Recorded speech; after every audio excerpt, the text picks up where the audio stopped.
할렐루야. 좋은 한 주간 되시기를 주의 이름으로 축원합니다. 우리가 살다 보면은 참 식은 죽 먹기라 할 정도로 아주 수월하게 쉽게 하는 일도 있지만은 때로는 우리 힘으로 도저히 감당할 수 없는, 상상할 수 없는 너무나도 큰 문제가 앞을 가로막을 때가 있어요. 이런 문제를 닥칠 때에 우리가 어떤 자세를 갖느냐, 문제 앞에 어떤 태도를 갖느냐가 참 우리 믿음의 성도님들은 중요해요. 그 유형을 보면은 먼저 문제를 당할 때에 도망가고 회피하는 영이 있어요. 요나처럼 그저 다시스로 도망을 치다가 탈영하다가 걸렸는데 내가 이 집에 안 살면 그만이지, 내가 이 직장 안 다니면 그만이지, 내가 이 나라 안 살면 그만이지, 다른 데로 가면은 그곳에 가면 더 좋을 것이 있는데 그곳에 가니까 또 호랑이가 기다리고 있더래요.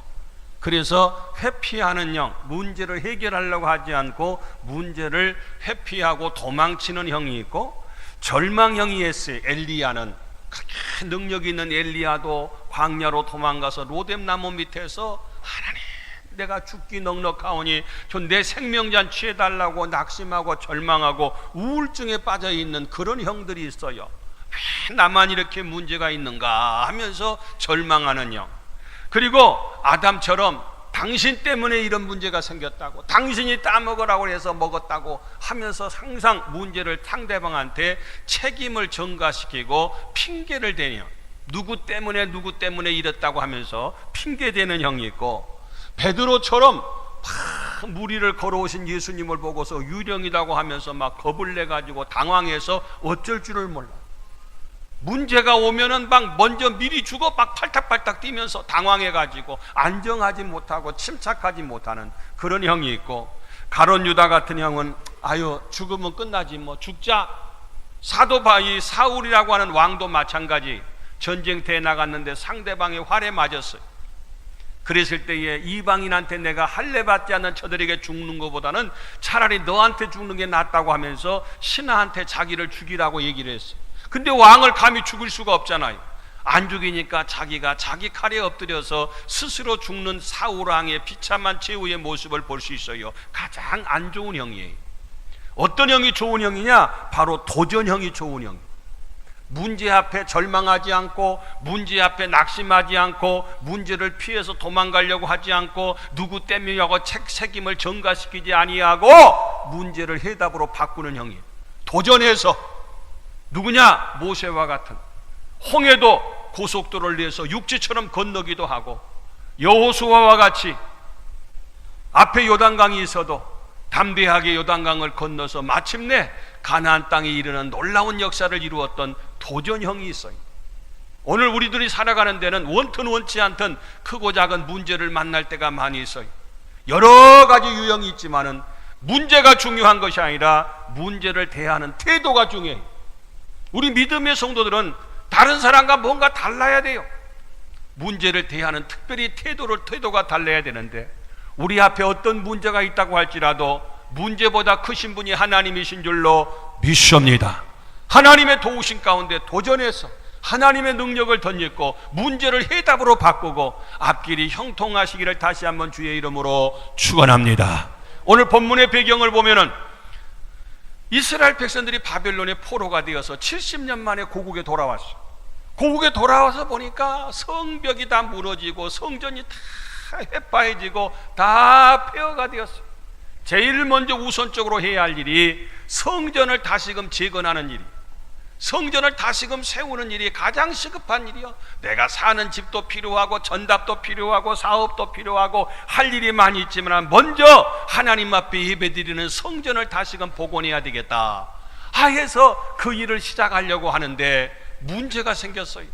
세 가지의 큰 문제가 생겼는데, 첫째는 돈이 없다는 거예요. 바벨론에 돈 벌러 간 게 아니라 포로로 잡혀갔다 왔으니까 빈털터로 왔어요. 뭘로 그걸 재건하겠어요? 두 번째로는 하나 되지 못했어요. 일 없이 다 한 사람도 있고 절 없이 다 한 사람도 있고 지금 차차로 하겠다고 하는 사람도 있고 별의별 한마음 한뜻 되어도 못하는데 다 의견이 틀려요. 그래서 하나 되지 못하는 내적인 문제가 있어요. 그리고 외적인 문제로는 이웃에는 지금 사마리아, 애굽, 에돔 등등의 많은 이웃의 열강들이 있어요. 그런 나라들이 호시탐탐 탐하고 있고, 그리고 그들이 없는 70년 동안 채집 드나들기, 이 사람이 왔다 가고 저 사람이 왔다 가고 이 나라에서 저 나라에서 왔다 갔다 하면서 그 나라를 더 폐허로 만들었던 이웃의 열강들이 있어요. 그리고 너희들이 그거 하는가 보자 하면서 빈정대고 있어요. 이런저런 큰 문제를 가지고 도저히 성전을 다시금 재건하긴 해야 되는데 할 수 있는 상황이 못 되는 거예요. 그래서 오늘 설교의 제목이 어쩔 수 없다는 거예요. 그런데 포기하지 말고 어쩔 수 없는 것도 어쩔 수 있다. 한번 따라 합시다. 어쩔 수 없는 것도 어쩔 수 있다. 이해가 되나 몰라요. 도저히 어쩔 수 없는데요, 하나님이 함께 하시면 어쩔 수 있는 줄로 믿습니다. 다시 말해서 불가능이 가능하게 된다, 그 말이에요. 여러분, 우리 인생을 살아오면서 가만히 생각해 봐요. 언제 우리가 그렇게 잘 경기가 좋았어요?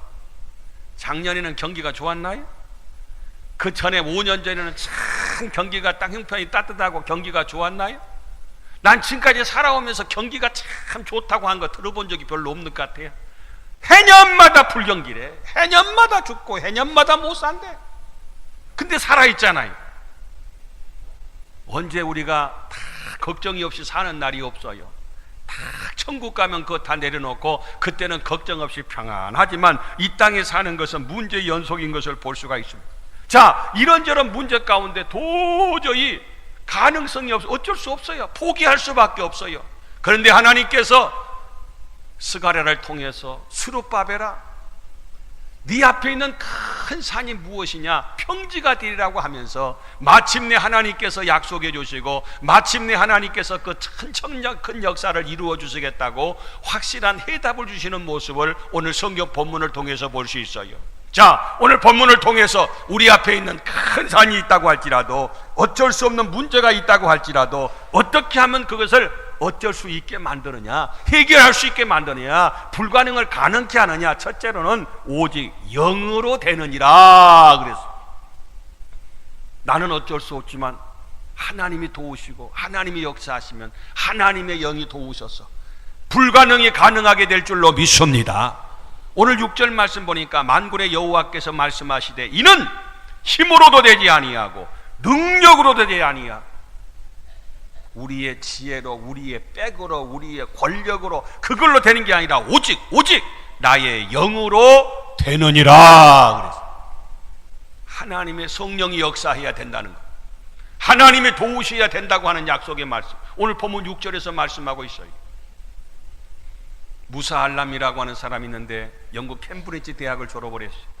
아주 훌륭한 엘리트인데 유대 광야를 가보신 분은 알지만 허허벌판이, 생물이 살 수가 없어요. 건조한 땅이에요. 삭막한 땅이에요. 근데 거기에 옥토를 만들겠다는 거예요. 다들 빈정됩니다. 지질학자도 여기에서는 도저히 물이 없고 여기는 좋은 옥토를 만들 수 없다고 다 포기하고 다 그만둔 상태에 그런 땅을 갖다가 옥토를 만든대. 근데 다른 사람들이 다 반대해도 그는 광야에 나가서 우물을 파겠다고 땅을 팝니다. 다 미친 듯이라고 손가락질을 해요. 내가 파다 안 되면 지구는 둥그렇기 때문에 마침내 쫙 지구 반대편까지 뻥 뚫어버리겠다. 그런 각오를 가지고 다른 사람은 인정해 주지 않아도 하나님이 도우시면 불가능도 가능케 된다는 믿음을 가지고 열심히 파기 시작했어요. 6개월이 지났어요. 젖은 모래가 나왔어요. 하나님이 나를 응답해 주는 순간이라면서 그 젖은 모래를 붙잡고 엉엉 울었어요. 마침내 그곳에 15개의 우물을 파게 되었고 그 삭막했던 광야를 옥토로 만들었던 그 무사알람이라는 유명한 사람의 얘기가 있습니다. 여러분, 산과 같은 문제 힘으로 안 됩니다. 우리의 능으로 안 됩니다. 오직 하나님의 능력으로 될 줄로 믿습니다. 88 올림픽 때에 유명한 얘기가 있어요. 100m 세계에서 가장 빠른 사나이, 총알같이 빠른 사나이가 누굴까? 100m를 갔다가 10초 안에 다른 박질 쳐서 금메달이 결정되는 순간, 그때 아주 막상막하의 두 선수가 있었는데 한 선수는 존 벤슨이라고 하는 선수고 한 선수는 칼 루이스라고 하는 선수예요. 결정이 났어요. 존 벤슨이 1등 금메달, 2등이 칼 루이스. 근데 나중에 약물 반응을 갖다가 볼 때에 존 벤슨은 양성 반응이 나와서 금메달이 박탈됐어요. 그래서 칼 루이스가, 그 믿음의 사람, 기도의 사람 칼 루이스가 금메달을 따게 됐어요. 그때 칼 루이스는 얘기합니다. 벤 존슨이란 사람은 약물을 의지했지만 나는 살아계신 하나님을 의지하였다. 그랬더니 하나님께서 마침내 승리하게 해주셨다는 거예요. 여러분, 우리의 힘으로 되는 게 아니라 하나님이 도우셔야 될 줄로 믿습니다. 어떤 집사님이 교회는 다니는데 담배를 끊지 못해서 늘 이것 때문에 고민했어요. 끊어야지 하는데도 안 끊어요. 그래서 새해를 맞이해서 아내한테 결심을 했어요. 내가 앞으로 절대 담배 피나 봐라고. 앞으로는 절대 안 핀다고. 근데 사흘도 못 가서 또 피게 됐어. 당신 그거 보라고. 몇 번 약속인데 안 됐지 않느냐고. 그때 남편이 화를 팍 내면서 하는 말. 내가 앞으로 안 핀다 그랬지 옆으로 안 핀다 그랬냐고. 옆으로 돌아서 피웠대. 사람이 이거 하나도 제대로 해결 못해요. 내 힘으로 안 돼요. 이거 하나도. 제가 여자고등학교로 교생실습을 갔는데 거기 미션 스쿨이었어요. 그러다가 보니까 선생님들이 학교에서는 담배를 못 펴. 근데 그 중에서도 피는 분들도 있어. 가만히 보니까 매점 뒤에 가서 피고, 자기 교문 밖에 가서 저 혼자 피고 오다가, 아니 그렇게 치사하게 그걸 몰라 피워. 안 그래요? 그거 하나도 내가 내 마음대로 못 하더라고. 사람이 대단한 것 같아도, 막 내가 능력 있는 것 같아, 대단한 것 같아도. 쥐들도요, 지진이 날라 그러면 높은 데로 피할 줄 아는 미리 감지했어. 거미도요, 바람이 부는 방향을 향해서 그가 알아서 거미줄을 친대. 아무데나 치는 게 아니라 미물만 또 우리 사람이 못한 게 얼마나 많은지 알 수가 없습니다. 달나라를 가려면 로켓을 타야 가는 것처럼 우리가 날마다 승리하려면 성령을 의지해야 될 줄로 믿습니다. 힘으로도 안 되고 우리의 능으로도 안 되고 오직 나의 영으로 되느니라. 하나님이 도우시고 하나님의 성령의 능력을 덧입을 때는 우리 앞에 있는 큰 산도 평지가 되어지고 우리 앞에 있는 태산 같은 문제도 하나님께서 해결할 수 있고 어쩔 수 없는 것도 어쩔 수 있게 만든다면 우리는 포기할 수밖에 없지만 하나님이 도우시니 하나님의 영으로 승리하시기를 주님의 이름으로 축원합니다. 두 번째로는 오직 은총으로 우리가 어쩔 수 없는 것도 어쩔 수 있다는 은총으로. 오늘 보면 7절에 보니까 큰 산아 네가 무엇이냐, 네가 스룹바벨 앞에서 평지가 되리라. 엄청나게 큰 태산도 스룹바벨 앞에서는 평지가 되리라. 그 다음 말씀 보니까 그가 머릿돌을 내놓을 때에, 이 머릿돌이란 말이 나와요. 머릿돌을 놓으면 무리가 외치기를 은총이 그에게 있을지어다. 은총이란 말이 두 번이 나와요. 은혜라는 말, 은총이라는 것은 하나님의 은혜고 하나님의 역사고 하나님의 도우심이 바로 은총인 것을 볼 수가 있어요. 머릿돌을 놓으면 하나님이 은총으로 역사해 주셔서 마침내 그것을 완성하게 하고 마침내 그것을 이루어 주시겠다고 약속하신 말씀입니다. 그러니까 성전은 재건하긴 해야 되는데 돈도 없어요. 사람들 의견도 분분해요. 이웃의 해방도 있어요. 안 돼요. 어쩔 수 없어요. 불가능해요. 그러냐? 네가 할 일은 머릿돌만 나. 그러면 내가 은총을 베풀어주고 시작한 이가 9절 말씀 보니까 마침내 마치게 하리라, 완성해 주리라 약속했어요. 하나님의 약속의 말씀. 너는 한 일이 머릿돌만 놓으라는 거요. 근데 이 머릿돌을 못 놓는 거요. 제가 목회하면서 3번 땅을 사고 4번 건축을 해봤어요. 이 말씀을 선포했더니 가까운 김제의 성안복조이라고 해서 고차순 권사, 목사님 저가 머릿돌을 놓겠습니다. 그때 당시에 500만 원을 가져가셨어요. 나머지는 알아서 하십시오. 근데 시작했더니 하나님께서 다 이루어 주셨어요. 땅도 사게 하시고 건축도 다 없게 이루어서 다 빚도 청산하게 해주시고 당시에 요양원 요자도 없을 때에 요양원을 갖다가 건축한다고 하니까 전라북도의 최초의 국회의장이 김홍기 씨. 그때 정읍의 국회의원인데 부인이 윤정심 권사라고 서울 소망교회 권사님이시죠. 그 얘기를 듣고서 목사님, 이거 건축비 얼마 듭니까? 이 건축비에 1000분의 1은 저가 먼저 하게, 제일 먼저 와서 머릿돌을 놨어요. 금액은 얼마라고 말씀 안 드릴게요. 아니, 당시에 뭐 요양원도 하나도 없던 그런 시대에 무슨 요양원이 왜 필요하고 왜 해야 되는지도 모르는 그때에 그걸 한다고 했더니 제일 먼저 그분이 먼저 헌금하셨어요. 그런데 하나님께서 그것도 머릿돌 놓기만 했더니 나머지는 내가 한 평 금방 다 했어요. 하물며 비품이 없어요. 다 건축하고 나니까. 시에 의뢰를 했더니 그때의 유성엽 시장이었어요. 국회의원이. 목사님, 비품비 얼마 듭니까? 네, 2천만 원 듭니다. 침대며 뭐 컴퓨터며 사무실 기기며 그때 당시에 2천만 원. 알았습니다. 교회 시에서 해야 할 일이 목사님이 하셨으니까 시에서 다 비품 사드리겠습니다. 목록하고 영수증만 잘 첨부해 주십시오. 건축비가 조금 모자라요. 어떻게 하면 건축비를 못할까 했더니 복권기금이라는 게 있어요. 주택복권이나 로또복권 당첨되면 거기에서 띄는 게 있어요. 그건 공공근로, 공공복지사업에 다 사용하는 돈이요. 그건 누구든지 사업계획만 잘 프로포절만 하면 돈 갖다 뜨는 돈이요. 그 돈이 잘 작성해서 올렸더니 요 돈 갖다 쓰라고 돈 갖고 와서 그것도 다 건축할 수 있도록 보탬이 될 수 있도록 다 이리저리 하나님이 주춧돌만 놨더니 머릿돌만 놨더니 나머지는 하나님이 이리저리 해갖고 모자란 걸 다 채워주시고 다 해주시더라고요. 이게 뭐냐면은 내가 한 것이 아니라 하나님의 은총이었다 그 말입니다. 우리가 할 일은 머릿돌만 놓으면 돼요. 근데 머릿돌을 못 놓으니까 아무것도 못 하는 거예요. 너희들 다 해라, 이렇게 해라, 안 하, 머릿돌만 나라는 거예요. 그러면 구절에 보니까 맞춰주리라는 거예요. 이게 하나님의 도우신 가운데.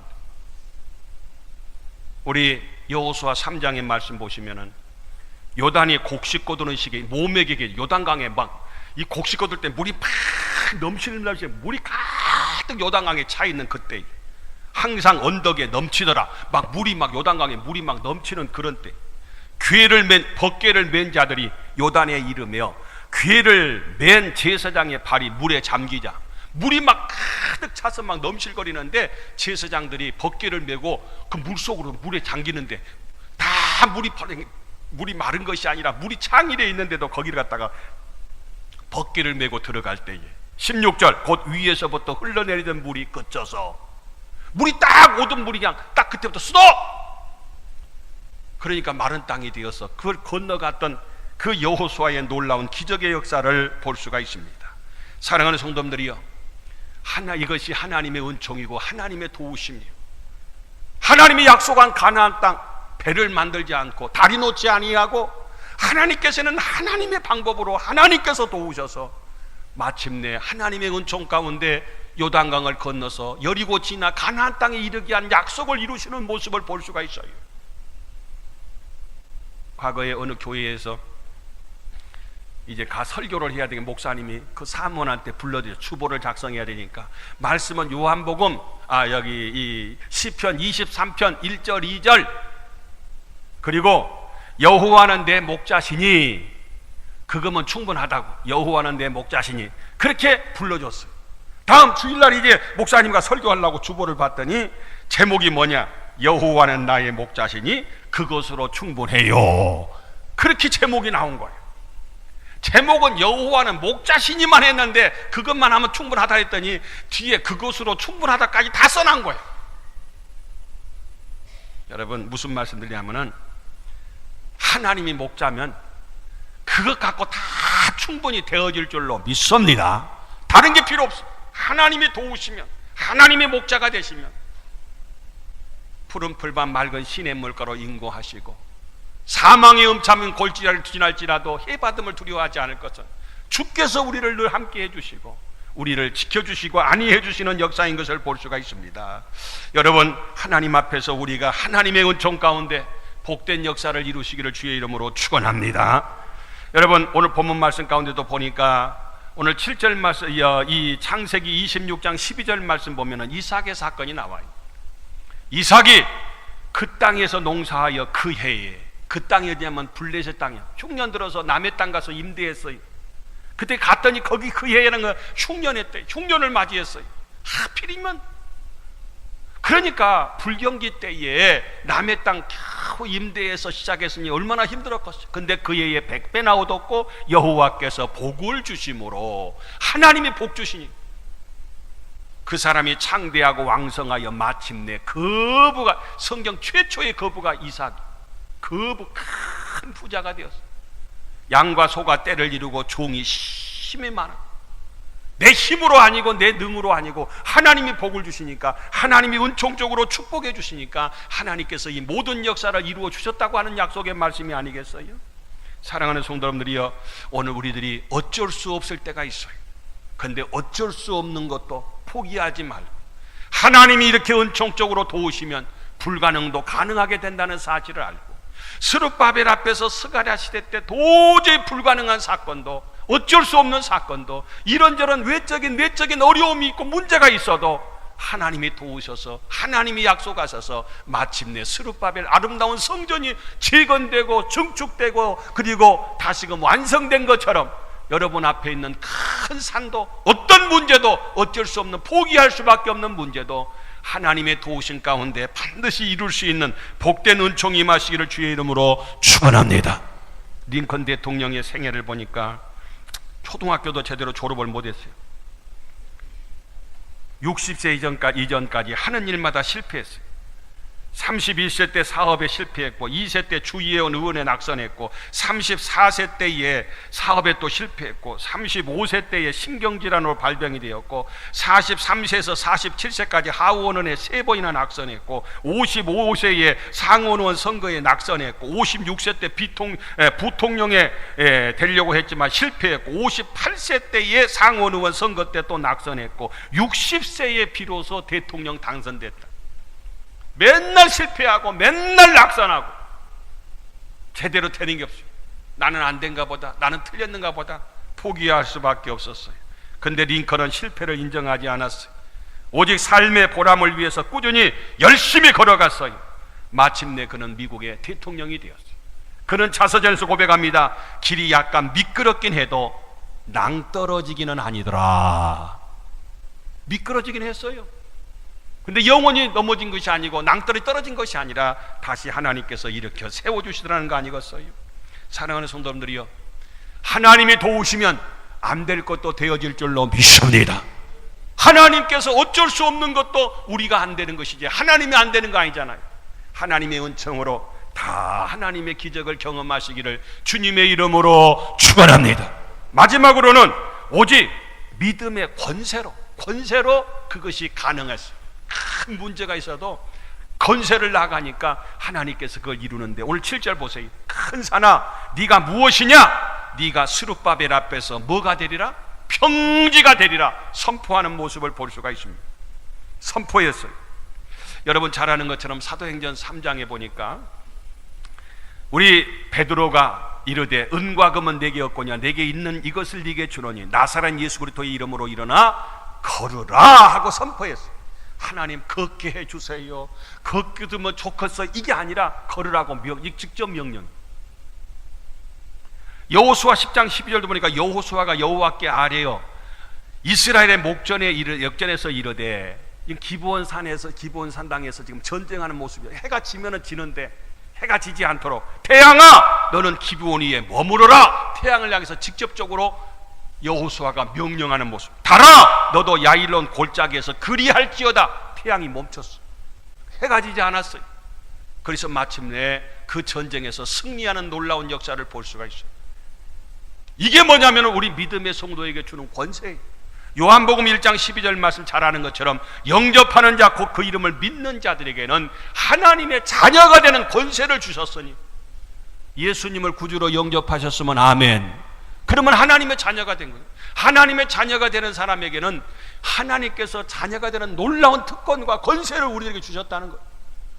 이 권세로 말미암아 여러분, 교통순경이 차를 탁 지시봉을 가지고 세울 때요, 키가 크든 작든 등치가 크든 작든 외모가 어떻든 그거 아무 상관이 없어요. 이것 자체가 권세예요. 차를 멈추게 하는 그 특권이, 그 권세가 그에게 주어졌어요. 그래서 멈추라고 하면 멈춰야 돼요. 그 사람의 다른 어떤 조건 때문에 멈추는 게 아니다, 그 말이. 오늘 우리들의 모습이 어떻든지 간에 하나님의 자녀로서의 하나님께서 우리에게 권세를 주셨어요. 그래서 사도행전 19장에 보면은 우리 잘 아는 사도 바울이 두란노 성원에서 복음을 전할 때 희한한 능력이 나타났잖아요. 막 귀신이 떠나가고, 그리고 많은 병자가 나고, 그럴 때에 스게아의 아들들이요, 자기들도 흉내를 내요. 예수님의 이름으로 명한다, 귀신 났다. 그럴 때요, 귀신 들려다가 벌떡 일어나서 그 사람을 막 쪄누르면서 내가 예수도 알고 바울도 아는데 네가 누구냐 그랬더니 막 벗은 몸으로 도망쳤던 사건이 사도행전 19장에 나타나. 아무나 예수님 이름 사용하는 게 아니야. 여러분은 예수님의 이름을 사용할 수 있는 권세가 있고, 예수님의 이름을 사용할 수 있는 면허증이 있는 줄로 믿습니다. 면허증 없는 사용은 무면허. 그건 안 걸려. 함부로 사용했다가 그냥 스기 아들들이 그냥 창피당하고 도망친 것처럼. 근데 하나님의 자녀가 되는 권세를 주셨어요. 면허증을 주셨어요. 사용하시. 태양도 멈추게 했던 여호수아, 예수님의 이름 명할 때 안전배가 일어나는 놀라운 역사가 있었던 것처럼 우리는 하나님께서 주시는 하나님의 자녀의 권세로서 명하실 때 마침내 큰 산이 평지가 되는 놀라운 역사가 임하는 모습을 볼 수가 있습니다. 말씀을 마칩니다. 사랑하는 성도님들이여, 우리가 살아가는데 어쩔 수 없는 문제가 있어요. 그런데 어쩔 수 있어요. 하나님이 도우시면. 어떻게 하느냐? 오직 영으로, 그리고 오직 은총으로, 오직 믿음의 권세로 이렇게 어쩔 수 없는 것도 어쩔 수 있다고 하는 것, 불가능한 거 가능하다고 하는 것, 안 되는 것도 되어진다고 하는 것, 못하는 것도 할 수 있다고 하는 것을 다시 한번 기억하면서 도전해서 여러분도 이런 놀라운 기적을 경험할 수 있기를 주님의 이름으로 축원합니다.